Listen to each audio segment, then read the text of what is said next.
have seen the dark shadows moving in the woods, and I have no doubt that whatever I have resurrected through this book is sure to come calling for me.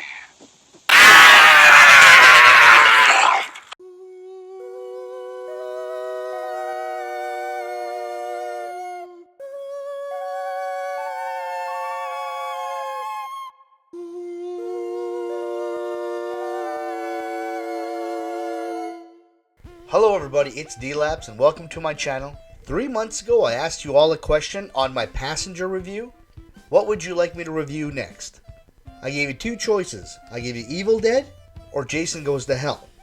Let's check out the votes. So you can see we got 3 votes for Jason Goes to Hell. Thank you very much for voting. Now let's check out Evil Dead. Oh, okay. Well, from the way I edited this, it probably is the winner. And it is because the title of the video is Evil Dead, so I'm sure it's not shocking. I'd like to thank everybody who voted. Thank you very much. A long time ago, originally my friend Maps asked me to review this movie, and I just didn't get around to it until now. But I asked Maps if he's willing to do the review with me, and he was happy to help me. So that's awesome. Thank you, Maps, for being here. Thank you. Well, I guess let's check out the original Evil Dead review. In 1979, Sam Raimi, Bruce Campbell, and some friends went to investors to ask for $100,000 to make a horror movie, eventually getting $90,000 from investors to actually produce Evil Dead. The total film's budget and advertising came out to a total of $350,000. But in theaters, it made $2.6 million. And all hooked up in high school, and then we found that one guy had costumes and another guy had a good camera. On weekends we just would go out and shoot. Bruce Campbell starred in every Super 8 movie that we made because very simply he was the good-looking one and still is. So he said, the girls like you, we'll put you in front of the camera. Tappert, Bruce Campbell, and myself all bought business suits and matching briefcases. We would sit down and pretend that we were businessmen. That was all part of the filmmaking process. We thought we had to do it because it never occurred to us to go to California because it was 3,000 miles away. We first got jobs so that we could raise seed money.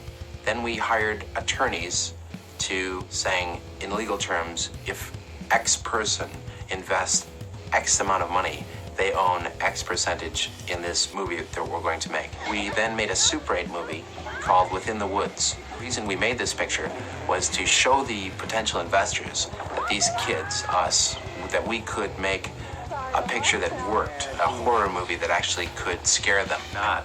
And I remember we showed this first little Super 8 movie in the detergent aisle of a grocery store after it closed to a couple of merchants, and they didn't invest.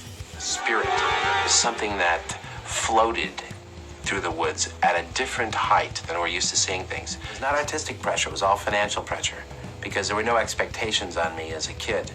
It was all a question of, I have $90,000 of these people's money who I promised I would make a good movie out of. This has got to be good. Now, I found that pretty interesting. How about you guys? If you did, leave a comment below, let me know. But now, let's get to the reviews. Well, here we go. I think this movie is extremely brutal. It is hard to watch, man, because even though it's cheaply made, it looks realistic. And the gore and the violence is brutal throughout the entire movie. I'm surprised this passed any type of rating board for rated R. This is definitely an NC-17 that slipped through the cracks. And it doesn't take long before the movie just starts to go fucking nuts. Like, I'd have to say around the 20-minute mark, it just goes insane. This movie probably has the most continuity errors I've ever seen in any film ever. One scene he'll be splashed in the face with blood, the next scene the blood will be missing. One scene he'll be facing one area of the wall, the next scene he'll be facing a completely different wall. It happens through the entire series of Evil Dead. Now, are these bad things? Honestly, I'd say no.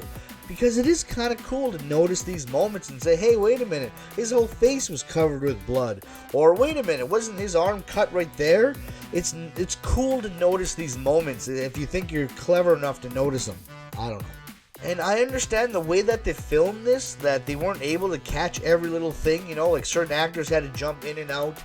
The script changed a lot, and also they ran out of money and had to get refunded throughout the year again. What the movie really needed was a script supervisor. He's the one who's supposed to prevent those little slips from happening.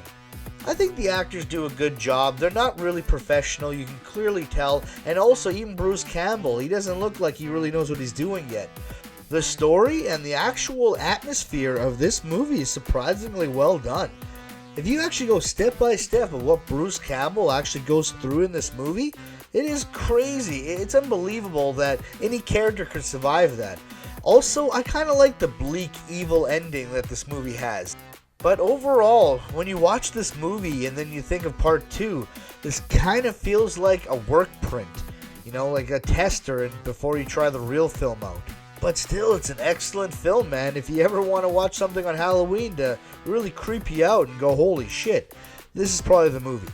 So I'm going to rate this a 7 out of 10. It's not the best, but I think the fact that it isn't the best and the fact that it's kind of a B film really brings the charm and what makes it so much fun to watch. So originally Maps was the one who suggested me to review this, so I was hoping that he'd help me with it, and he did. Maps, take it away. Thank you, D-Labs. Evil Dead. Yeah, I like that. And I'm talking about the original movie made in 1981. The story is so simple, and that's what makes it so real. Everybody can experience a vacation like this. You want to stay in a little house in the middle of a beautiful forest together with your friends? This can only be fun. Too bad for this group of teenagers that after a few minutes in the movie, the fun slowly disappears. It starts with an old clock that stops ticking. One of the girls is just drawing this clock while this is happening. Immediately after that, she hears a voice outside. After that, she draws a strange evil face.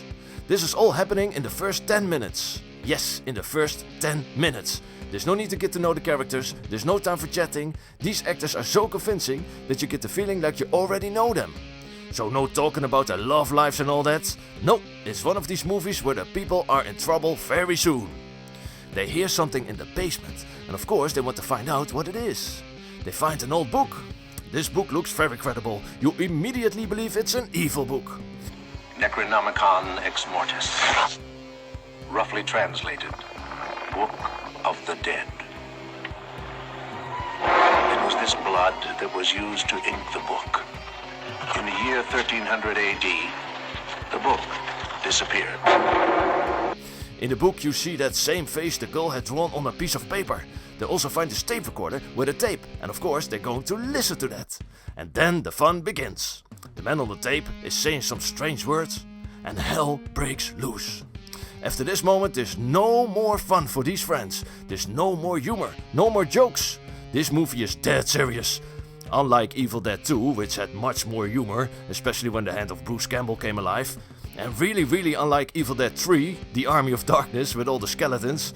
That was a weird movie with too much jokes and with zero evilness. Evil Dead 1, this movie is so deadly serious it could have been made by Evil himself. I really like movies like these with real evil in it. They try to keep this serious, hopeless feeling, this hopeless atmosphere through the whole movie. They maintain the credibility. The way the characters look when they are possessed is credible too. It's so realistic, even if you watch the movie right now this year. And this movie is made in 1981. Just like The Exorcist that was made in 1973, it looks so real, old, but still more believable than more than 95% of the horror movies of today. Everybody who has seen this movie remember how the head of the possessed girl was being kicked off by Bruce Campbell with a shovel. Her head was on the ground, still laughing, and the rest of the body was above him, dripping blood on his face. Even that looked realistic. Can I come up with something negative things about this movie? Well, maybe it goes a bit too slow sometimes. It's too dark sometimes and it all takes place at the same spot. But these things are all necessary for the atmosphere. Okay, maybe the end wasn't good enough, because the end came way too fast. As you can hear, I really like this movie. I give Evil Dead 1 a 9 out of 10. Thanks D-Labs for reviewing this on your channel. How big is the map is evil. How big is the map is out of here. Just recently, Maps released a really cool rap song on his channel. But I thought I was the rap king, so I challenged him to a rap battle. And this is what happened. Yo, yo, yo, yo, yo, welcome to the greatest rap battle of all time. On this side, we got D-Labs from Kamazi Entertainment. And over here, we got Maps from How Big Is the Map? So let's check out D-Labs rap skills. You wanna see me act a real tough? Step up to me, boy, man, you will get shot. Smoking the blunts until I'm on top. My time is coming, here we go, wop. D-Labs is here and I'm bringing the fear. See you over there, you're looking so queer. Step up to me, boy, and you will get hurt. Smoking the D, ya bitches with the skirts. You said a what? You said that to me? Man, you be playing, you be a freak. Ho-ho! That was pretty good, that was pretty good. Alright, Maps, let's see what you can do. Step with me in this car, let's go for a trip. A very fast trip, police might gonna flip.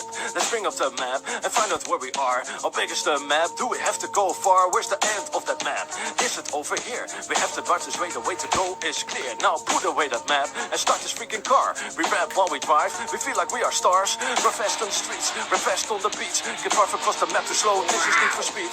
Undercover motherfuckers who are like to curse. No cursing on this channel, not in the hikers verse. Everybody's cursing on YT, let's be original. Well, damn, man. I think we know who the winner is, right, guys? Yeah, awesome.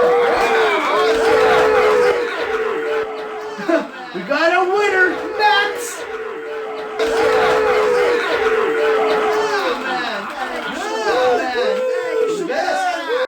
Damn, man. I was so close to win.